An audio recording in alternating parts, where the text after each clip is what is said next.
How does booking talent work in this kind of space? Um, Booking talent. It's that is a interesting beast to begin with. We would There's a lot of networking that goes on to get that because while you work with agents and working through the agents and finding out what the schedules are. Sometimes you're contacting them directly. Sometimes it's as simple as a conversation in a coffee room at a hotel, going, "Hey, you want to come to Tokyo, Tulsa? Sure. I'll send you the contract." It's there's 100 different ways it happens. Um, you gotta have to be pretty flexible.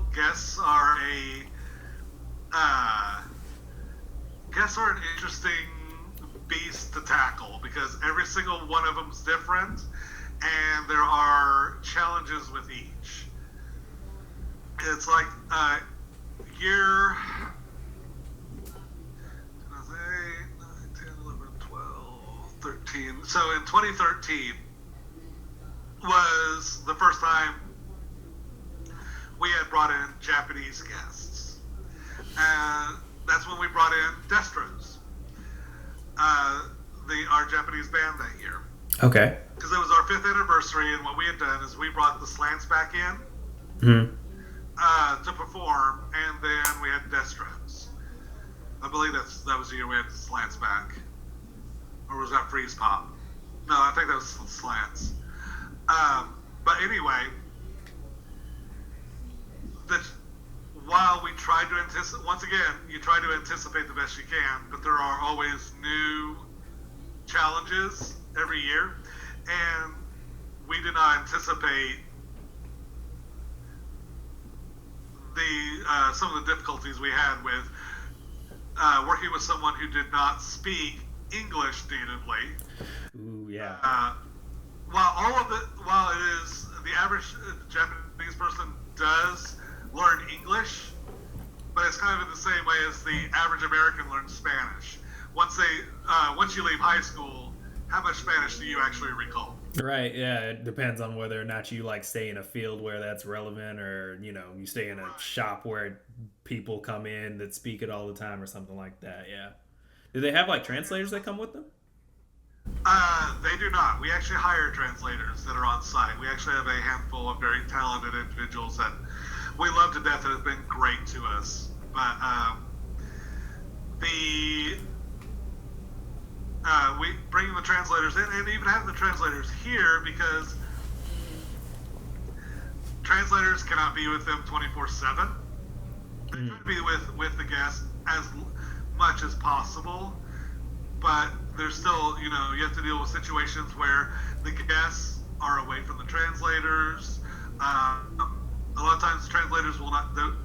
We plan outings for the Japanese guests a lot because for a lot of our Japanese guests, this is the first time that they've been to the U.S. Okay. So they want to go out and see things. I mean, as oddly as we think it is, one of the most popular things that the guests want to do is go to Walmart or a Target. Yep. They don't have anything like our big box stores. So, Right, yeah, so culture shock. yeah, so this culture shock, they actually had this, distros actually had this huge box that they had bought that they kept stuffing with random stuff and had us ship back to Japan for them. And it was things like a bag of, our supersized bag of chips. Oh, yeah. And they're going, oh my god, it's so huge! Sugoi, sugoi. It's like, so, and just like when we go over there, when we have to have, green tea Kit Kats, Right. snacks and candies and all that are unique to the U.S. that we don't think anything about, that they've never seen over there. A couple of years later, we took the band to I can't remember the name of the candy store in Woodland Hills Mall. Okay. It was so much fun to watch them because they walked in the store and just stared for a moment, and then they would walk. One of the girls there's a island of nothing but taffy. Okay. All the different flavors of taffy, and she was Right. literally walking from bin to bin, and she'd pick up one piece of taffy, put it in her bag, then she walked to the next one. She'd ask, what flavor is that one? Oh, I'll take 2 of that one. And it was literally this one bin of taffy for like 25, 30 minutes, just picking up one at a time, and she ended up with a huge bag full of taffy. Those have been really fun and interesting things, but dealing with our Japanese guests our first guests to arrive, and they usually arrive on the Tuesday, either Tuesday or Wednesday before the convention. Okay. Because they have their flight from Japan to the U.S. can be between 14 and 19 hours that they are in the air. Yeah, so major jet lag. Major jet lag. So they have to land, acclimate to time to where we can actually, because we learned very, very quickly, dealing with groggy Japanese guests, that they're not very engaging, and it's not their fault. I mean, they're suffering from severe jet lag at this point. Yeah, because they would literally be asleep when we're awake. Right, and I mean, they do their best. Like anybody that's been on a long flight knows, you'll try to sleep on the plane. There's about a 50-50 chance you will actually sleep on the plane. It's also the interesting thing of, on average, our Japanese guests arrive the same day and time as when they left. Because of yeah. So they are, they're gaining an entire day. Of course, going the reverse way, they lose it. Right. But, so there's a lot of the jet lag, the confusion, acclimation, plus they want time to go do the things that they want to do. Like I said, for most of our guests, this is the first time they've ever been to the U.S., especially now that with our dedication to bringing first-time and debut acts to the U.S. Mm-hmm.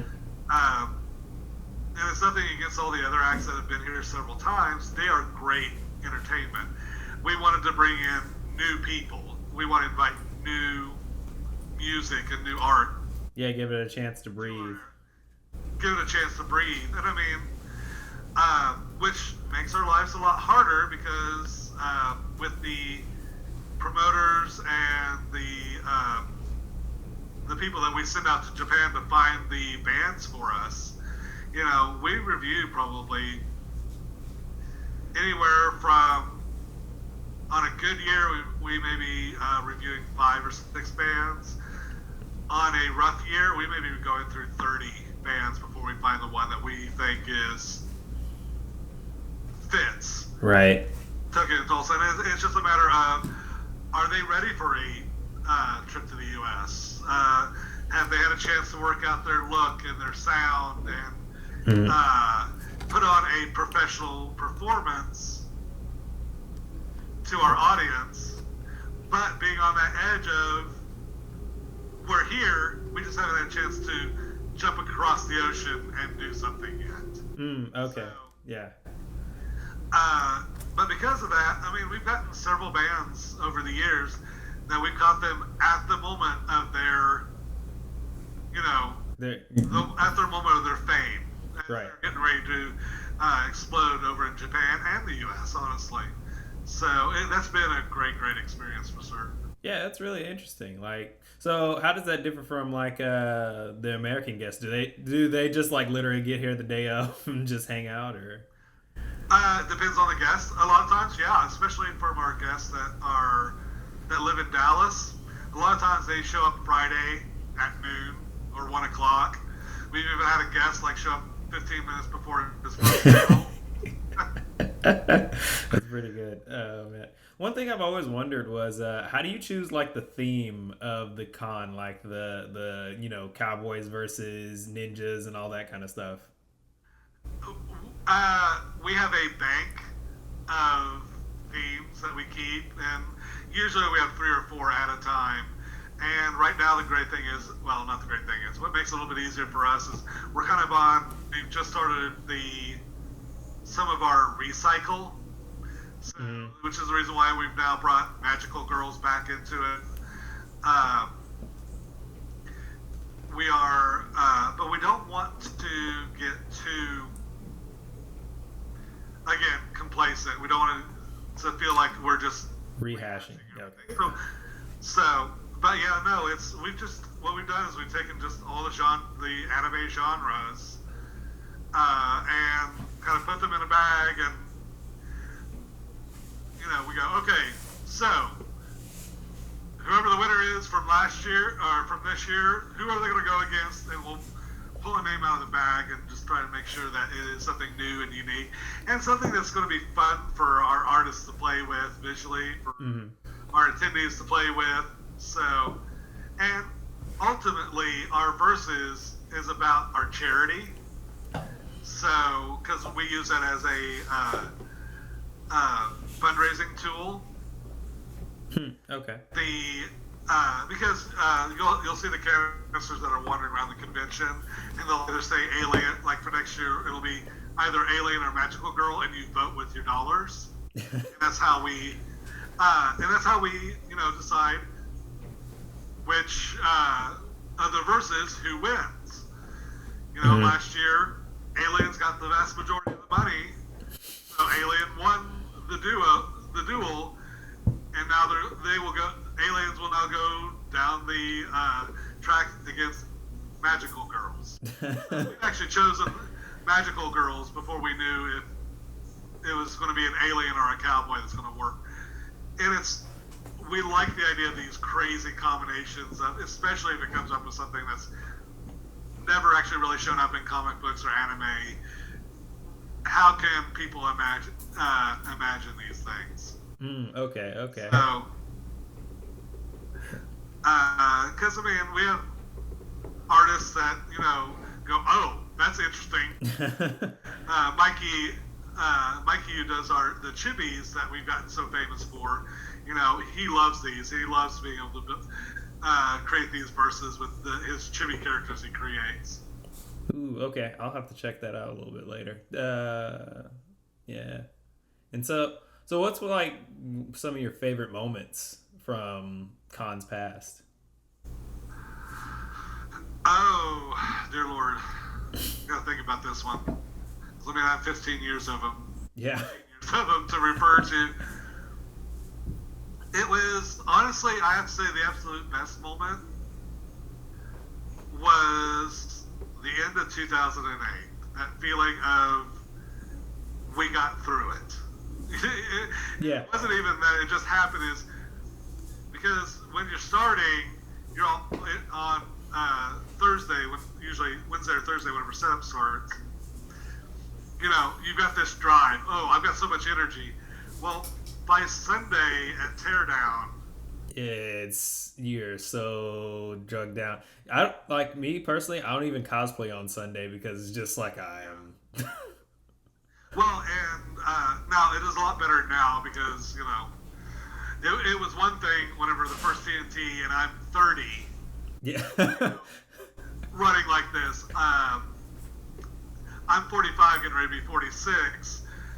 Doing 72 straight hours of just running with just a couple of naps in the middle is not going to happen anymore. But that's literally what I used to do. Is I would, run the entire day, well into the night. I'm actually hosting in the evenings, hosting for the guests and helping take care of them. And then about 4 o'clock in the morning, I would go take a nap for about an hour and a half, 2 hours, get up, help with setup and everything for on Saturday morning, take another nap Saturday afternoon. Jeez. Run until 4 or 5 o'clock in the morning, take another nap, and then make it all the way through Sunday and get all the teardown and everything else done. And then there's what we call the conclave. It's some people call it the convention wall. It's that jarring stop at the end of an event. Because there's no tapering, there's no nothing. It's just all of a sudden the event's done. Right. But you've been running for 3 or 4 straight days. And so then, like, it's like when you finish a series and you're like, what do I do now? Right. It's literally, I gotta keep doing. And so we talk about jumping off the con cliff. It's just literally all of a sudden now you have to stop. And mentally, emotionally, physically, it all hits you all at once. Adrenaline's kept you running for 3 to 4 days, sometimes 5 days. Then you have to kind of deal with, all these things happen in a very short period of time. And here I am. Yep. So, but no, that first, it was the exhilaration of, we got through the first event, and in 2008, we did not know if we were going to have a second one. We hadn't gotten that far in planning. We had just literally said, we're doing 2008. Okay, yeah. And then on Sunday, before closing ceremonies, where I want to say it's like 5 o'clock, 5:30, and closing ceremonies is at 6 o'clock. And me and Melinda and Shay are sitting around looking at each other going, so are we doing this again? and we literally made the decision that 2009 was going to happen 30 minutes before closing ceremonies, and we announced we're doing this in wow, okay. 2009. But from that point forward, that's also kind of the point when we figured out, at the time we didn't have the structure inside of Tokyo and Tulsa that we do now. Mm-hmm. There was basically me and then everybody else. So I was trying to run all the details by myself, and found out very, very quickly that one person cannot handle all those things by themselves. Right, you have to delegate. Convention. I mean, while Tokyo and Tulsa's first year in 2008, in the realm of conventions, was a huge success. We had about 1,200 attendees, which for a first-year convention was, at the time, was almost unheard of. First-year conventions had 200, 300, 400 people, which is what we were expecting 500, and then 1,200 show up. But in the realm, I mean, that's still a small con, and realizing, okay, this is a small convention, and managing all that by myself,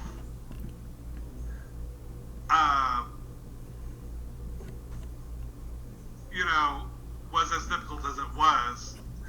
That's when we started creating the board and the minion system and all that stuff to kind of take that weight off of me, so that it took about 2 to 3 years before we finally got everything in place, solid, and where I was much more of I manage crisis as my primary job. I manage all the crises that happen. So. Right. Yeah. So whenever somebody has a complaint or something, you a lot of times have to just get directly involved in that kind of thing.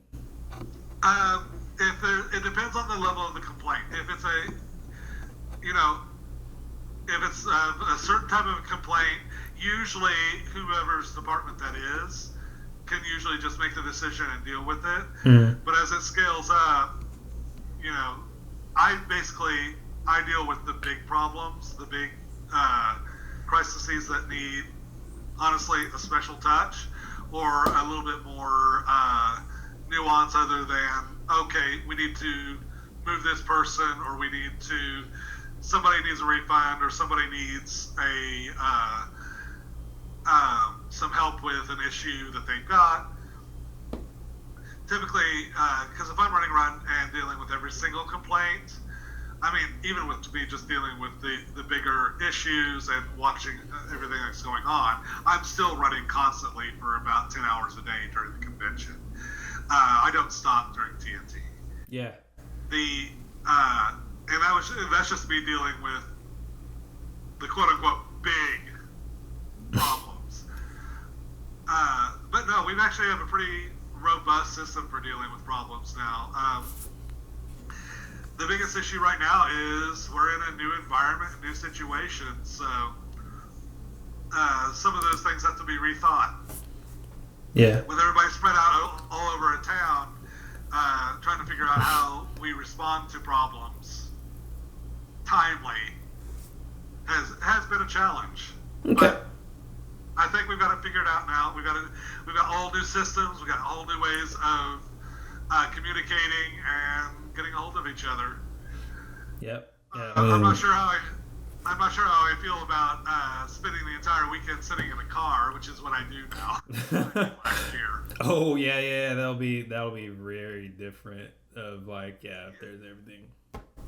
It was an interesting situation for me because I pretty much had a chauffeur the entire weekend who would just all he did was drive me around, and while I'm in the car, I'm got my phone, I'm dealing with that problem, this problem, answering these questions, sending things over to promotions, and then we'd arrive at a location, I'd jump out, either inspect the location, which is what I do a lot, or if I got called to a location specifically, run out, deal with the issue, then jump back in the car, and I'm typing away, and he's driving me to the next location, or we're finding a central location for me to sit until the next, call in which I got to run off to. Mm. So that is very, very new for me. It's not the way I'm used to working. Okay, yeah. So, like, one of the biggest reasons I wanted to bring you on here was because, like, when we're talking about, like, this, that, and the other, like, we kind of forget there's a person, like, that's trying to put this stuff together. And, like, they have real life things going on back and forth. Right.